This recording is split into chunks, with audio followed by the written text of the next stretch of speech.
हाँ स्टूडेंट्स, आप सब कैसे हैं? आप सबका मेरे YouTube चैनल देवाशीष ट्यूटोरियल में स्वागत है। तो स्टूडेंट्स, आज हम लोग क्लास 11 के कॉम्प्लेक्स नंबर को रिप्रेजेंट करने के लिए सीखेंगे कि उसे रिप्रेजेंट कैसे किया जाता है। तो इसे रिप्रेजेंट करने के लिए तीन मेथड है: geometrical method, geometrical form, vectorial form and trigonometrical form, या फिर इसको हम लोग पोलर फॉर्म भी कहते हैं। तो सबसे पहले हम लोग देखेंगे ज्योमेट्रिकल फॉर्म में कॉम्प्लेक्स नंबर को कैसे रिप्रेजेंट करेंगे। यस, तो सबसे पहले हम लोग देखेंगे कि आर्गेंट प्लेन क्या होता है। आर्गेंट प्लेन या फिर इसको गॉसियन प्लेन भी बोलते हैं और इसको कॉम्प्लेक्स प्लेन भी कहते हैं। तो ये है क्या? A plane in which complex number is represented is called complex plane। तो समझ गए कॉम्प्लेक्स प्लेन क्या है, या फिर आर्गेन प्लेन क्या है, या फिर गॉसियन प्लेन क्या है। तो वैसा प्लेन जिसमें हम लोग कॉम्प्लेक्स नंबर को रिप्रेजेंट करते हैं। ठीक है,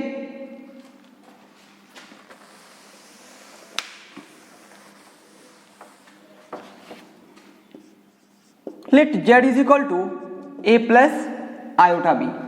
तो अभी हम लोग ज्योमेट्रिकल फॉर्म पर ही बात कर रहे हैं। ये P A, B पॉइंट है, ये ओरिजिन है, ये x एक्सिस हो गया, ये y एक्सिस हो गया। तो एक और चीज याद रखिएगा, ये जो x डैश देख रहे हैं इसको कहते हैं हम लोग रियल एक्सिस। क्या है? Real axis. एंड ये जो y डैश देख रहे हैं ये है इमेजिनरी एक्सिस। इसको क्या कहेंगे? Imaginary axis. अब ये देखिए, इस O से P को ज्वाइन कर दिए, P से यहां पे परपेंडिकुलर ड्रॉ कर दिए, ये M हो गया। तो ये लेंथ क्या होगा? A, और ये हाइट क्या हो जाएगा? B। तो यदि हम इस OP को निकालना चाहते हैं, यस इस OP को, तो कैसे निकलेगा ये OP? ध्यान दीजिए, हम क्या यूज कर सकते हैं? Pythagoras theorem. So OM square plus PM square that means A square plus B square हो गया। तो एक्चुअली में ये क्या है? Modulus of Z। यस, तो ये जो लेंथ ऑफ ये जो लाइन सेगमेंट OP है, ये मेरा मॉड OP हो गया, मीन्स ये मॉड ऑफ Z हो गया, और ये A square plus B square over root के इक्वल होगा। तो जब भी हमें इसका लेंथ निकालना होगा हम क्या करेंगे? उसके मॉडल्स को निकाल लेंगे। अब देखिए, ये जो है वो थीटा है, तो ये तो समझ गया। अब हम दूसरा देखेंगे कि argument. Yes, argument of Z और एम्पलीट्यूड ऑफ जेड, ये क्या है? तो ये जो है वो थीटा होता है। क्या होता है? ये थीटा। तो है क्या? The angle made by P with positive direction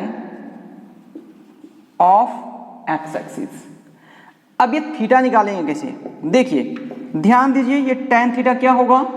PM by OM, और PM है क्या? B by A। This implies theta क्या निकल गया? tan inverse B by A। ये मॉडुलस क्यों लिए? ये मॉडुलस इसलिए लिए क्योंकि ये फर्स्ट क्वाड्रेंट में है, since theta lies in first quadrant. तो ये हम इसका मॉडुलस ले लिए। क्लियर है? अब हम लोग देखेंगे कि अलग अलग क्वाड्रेंट पे एम्पलीट्यूड क्या होगा। Amplitude of z in different quadrants. Yes, different quadrants में जेड का एम्पलीट्यूड क्या होगा? तो let z is equal to a plus iota B,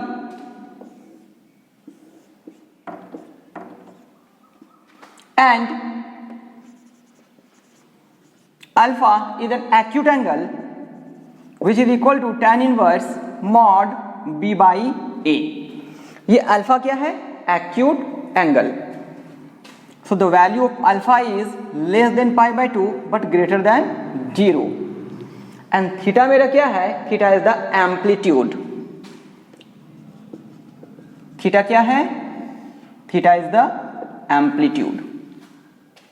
clear है? तो फर्स्ट क्वाड्रेंट में हम लोग देखते हैं कि फर्स्ट क्वाड्रेंट में क्या होगा। When Z lies in first quadrant, in this case A is positive and B is also positive, दोनों क्या होगा? पॉजिटिव होगा। In this case theta is equal to alpha. Theta किसके इक्वल होगा? अल्फा। और थीटा क्या है? Amplitude of z. That means क्या हो गया यहां पे? Amplitude of z is equal to alpha. Clear है? तो फर्स्ट क्वाड्रेंट पे जब होगा तो ये मेरा थीटा होगा और ये अल्फा के इक्वल ही होगा। चलिए अब देखते हैं कि जेड जब सेकेंड क्वाड्रेंट पे होगा तो यस, जेड जो है वो सेकेंड क्वाड्रेंट पे होगा।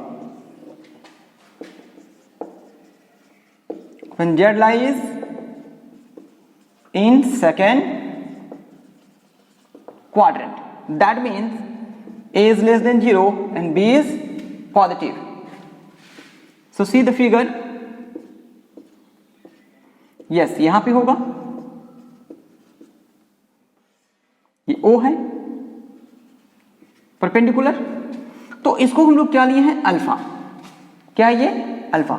बट हमें निकालना क्या है? हमें यहां से लेके यहां तक के एंगल को निकालना है और ये किसके इक्वल है? मेरा थीटा एम्पलीट्यूड है या फिर argument of Z.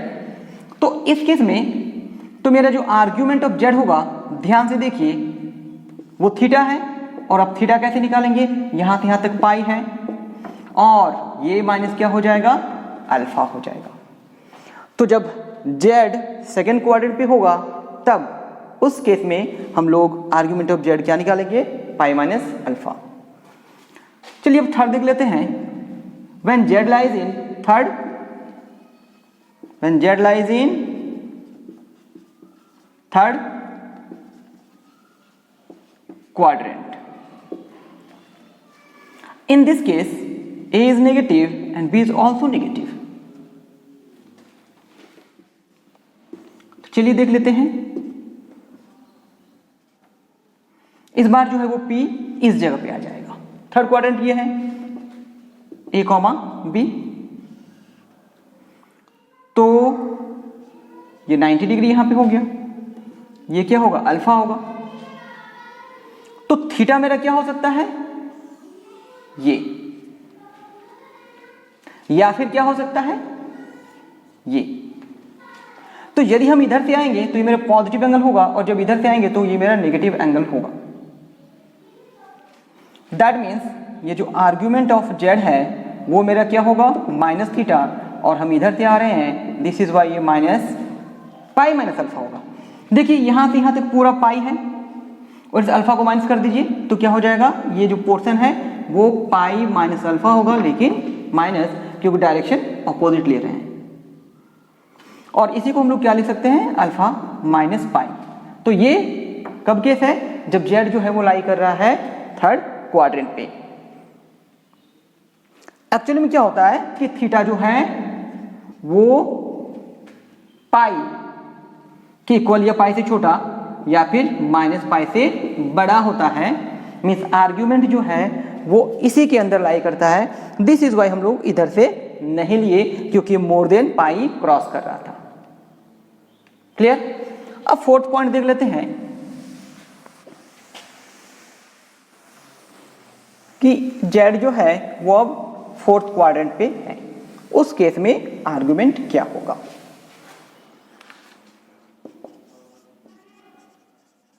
when z lies in fourth quadrant. In this case A is positive but B is negative. Yes.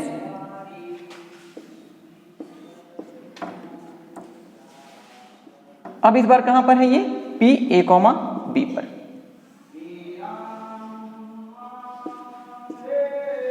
तो आप एक्सिस को रिप्रेजेंट कर सकते हैं, this is x dash and then y dash. तो ये है क्या अल्फा। तो इस केस में थीटा किसके इक्वल हो जाएगा, अल्फा के इक्वल। लेकिन ध्यान रखिए माइनस, क्योंकि हम इस एंगल को ले रहे हैं, direction. So this is y अब यहां पे मेरे पास क्या हो गया कि जब हम आर्ग्यूमेंट ऑफ जेड निकालेंगे तो माइनस अल्फा के इक्वल होगा। क्लियर। तो ये फोर्थ पोजीशन देखें कि जब जेड जो है वो कहां पर आ गया, फोर्थ क्वाड्रेंट पे। अब हम देखते हैं फिफ्थ में, when z is purely real and a is positive, तो in this case मेरे पास क्या हो जाएगा, z is equal to a plus 0 iota। Purely real है तो इमेजिनरी पार्ट क्या होगा, 0 होगा। अब देखिए एक्चुअली में ये कहां पे लोकेट होगा, तो इस जगह पर जो है वो P मेरा लाई होगा। तो इस केस में ये बताइए ये आर्ग्यूमेंट ऑफ जेड क्या हो जाएगा, 0 डिग्री। सिक्स्थ नंबर देखिए, when z is purely real and A is negative. Purely real है बस नेगेटिव है। देखिए दैट मीन्स क्या हुआ, P जो है वो यहां पे आ गया a, 0। a क्या है, नेगेटिव है, तो यहां से यहां तक आएंगे। और ये क्या है, so the argument of z किसके इक्वल होगा, पाई के इक्वल हो जाएगा। क्लियर है।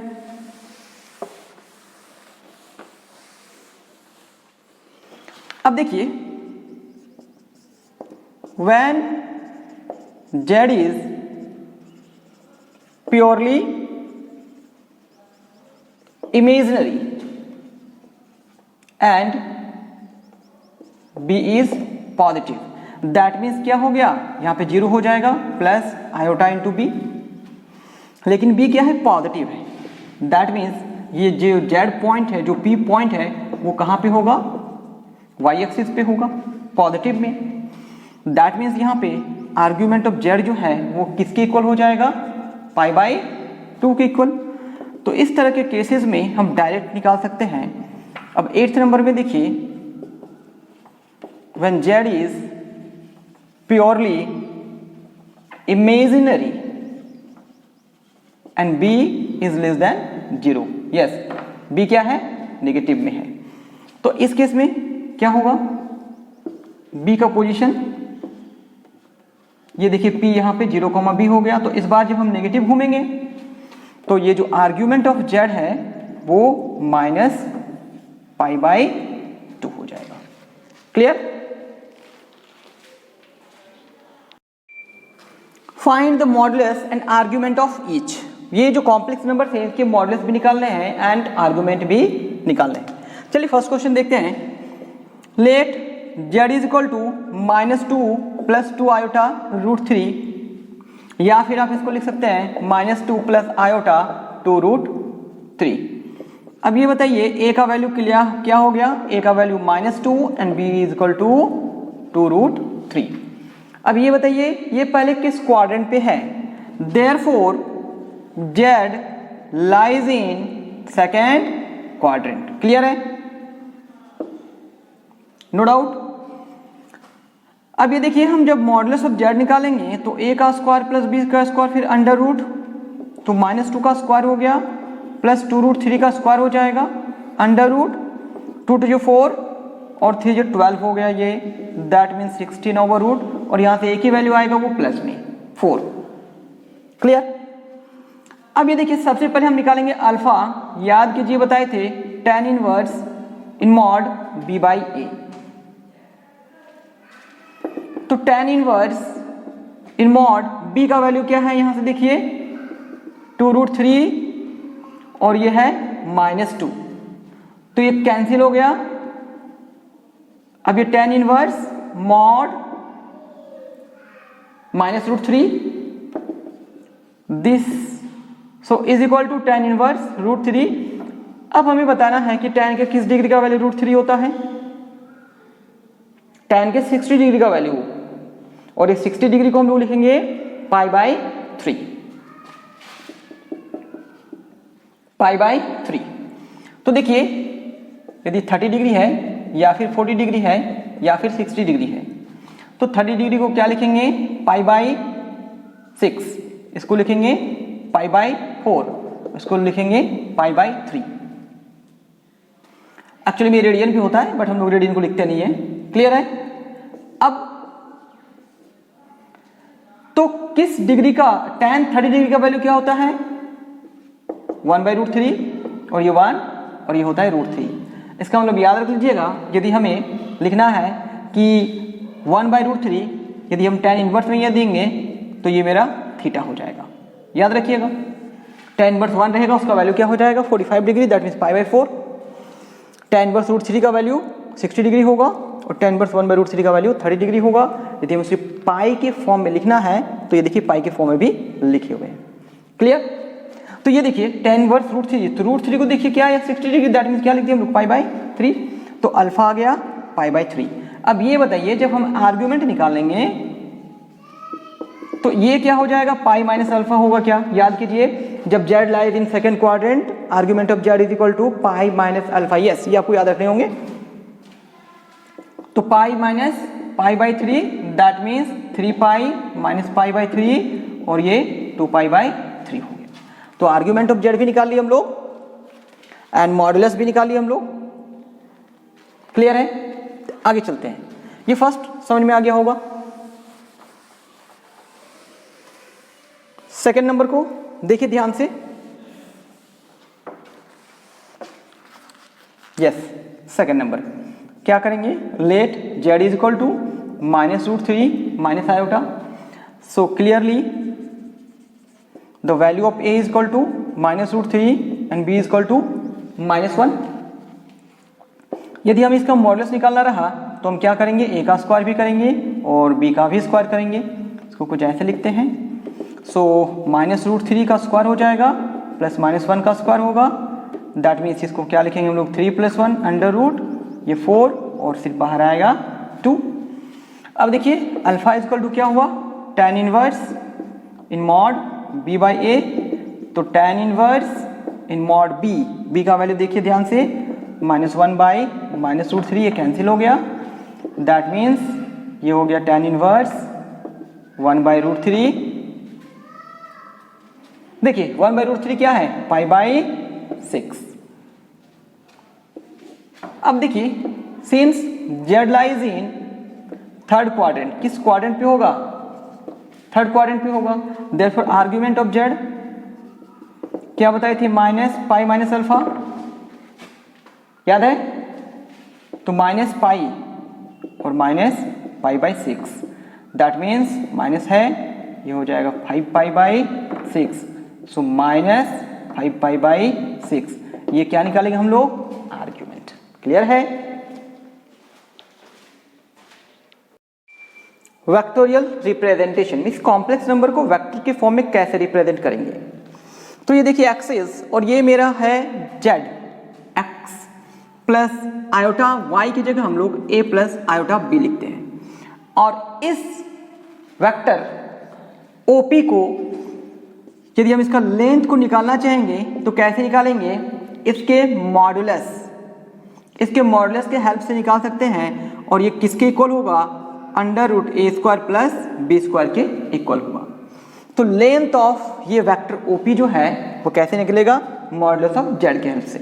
यदि डायरेक्शन ऑफ OP हमें निकालना पड़ा कि डायरेक्शन क्या होगा इस वेक्टर का, डायरेक्शन ऑफ OP क्या होगा, तो एक्चुअली में ये है आर्ग्यूमेंट ऑफ जेड। आर्ग्यूमेंट इस का जो भी आर्ग्यूमेंट होगा इस वेक्टर का वही होगा डायरेक्शन ऑफ ओपी। क्लियर है?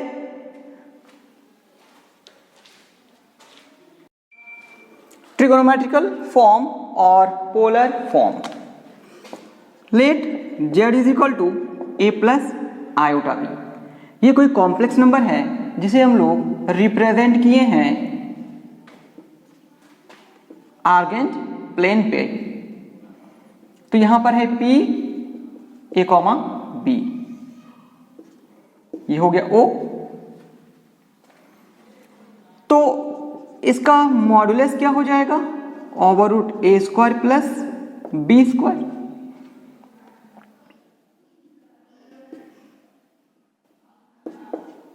और एंगल POX क्या है? एंगल POX थीटा है, और वो थीटा किसके इक्वल है? आर्ग्यूमेंट ऑफ जेड के इक्वल। क्लियर है? अब ये देखिए इस ट्राइंगल पे यदि हम, चलिए इस एक्सिस का नेमिंग कर लेते हैं एक्स एक्स डैश और ये वाई वाई डैश हो गया। अब यदि हम यहाँ पे कॉस थीटा लिखना चाहते हैं तो कॉस थीटा इक्वल टू क्या होगा? याद है क्या?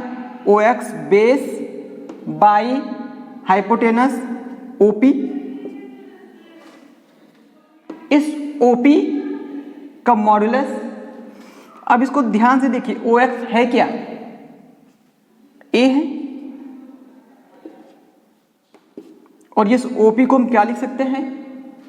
दैट मीन्स यदि हम A के इक्वल लिखना चाहते हैं तो ये हो गया mod of Z into cos theta. चलिए अब ये बताइए साइन थीटा क्या होगा? Perpendicular by hypotenuse, that means PX by modulus of OP। That means ये क्या हो जाएगा? B और B by modulus of Z. तो B इज इक्वल टू क्या हो गया? Modulus of Z into sine theta. तो मेरे पास z इज इक्वल टू क्या था? a प्लस आयोटा बी, लेकिन a की जगह पर क्या था? Mod Z into cos theta plus iota into mod Z into sine theta. अब ये देखिए z इज इक्वल टू क्या हुआ? मॉड जेड कॉमन ले लिए तो यहाँ पे हो जाएगा cos theta plus iota sine theta. तो ये z is equal to r cos theta plus iota sine theta, where mention कर देते हैं कि r है क्या? r जो है वो मॉडुलस ऑफ z है, एंड थीटा है क्या? थीटा जो है वो आर्ग्यूमेंट ऑफ z है। अब आर्ग्यूमेंट ऑफ z निकालने का प्रोसेस हम लोग जानते हैं, और यही है पोलर फॉर्म।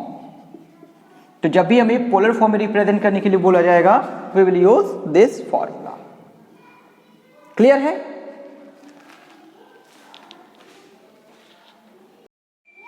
तो अब ये जो है राइट इन पोलर फॉर्म, हमें पोलर फॉर्म में लिखना है। फर्स्ट क्वेश्चन को देखिए, let z is equal to minus 3√2 plus 3√2 iota. So a is equal to minus 3√2 and b is equal to 3√2। Then modulus of z minus 3√2 whole square plus 3√2 whole square under root, ये हो जाएगा 18 plus 18 that means 36, और ये finally 6 होगा। अब argument of Z निकालने के लिए पहले हम अल्फा निकालेंगे, tan inverse mod b by A. tan inverse b का वैल्यू देखिए 3√2 by minus 3√2 cancel, tan inverse 1। देखिए इस मॉडुलस के कारण ये माइनस जो है वो क्या हो जाए? हट जाएगा। अब ये किसके इक्वल हो गया? पाई बाई 4 की। अब हम पता करेंगे कि ये किस क्वाड्रेंट पे है। Since Z lies in second quadrant. Second quadrant कैसे पता चला? ये देखिए x माइनस में है, ये टर्म माइनस में, ये प्लस में है, तो माइनस कॉमा प्लस किस क्वाड्रेंट में होता है? Second. So argument of z that means theta, और वो होगा क्या? Pi minus alpha pi minus pi by 4, 4 pi minus pi by 4 that means 3 pi by 4। तो पोलर फॉर्म क्या होगा? Polar form, z equal to r cos theta plus iota sine theta. Actually में ये r क्या है, r का value ही तो है modulus of z। So 6 in bracket cos 3π/4 plus iota sine 3π/4। Second number question को देखिए, ध्यान से देखिए। यस,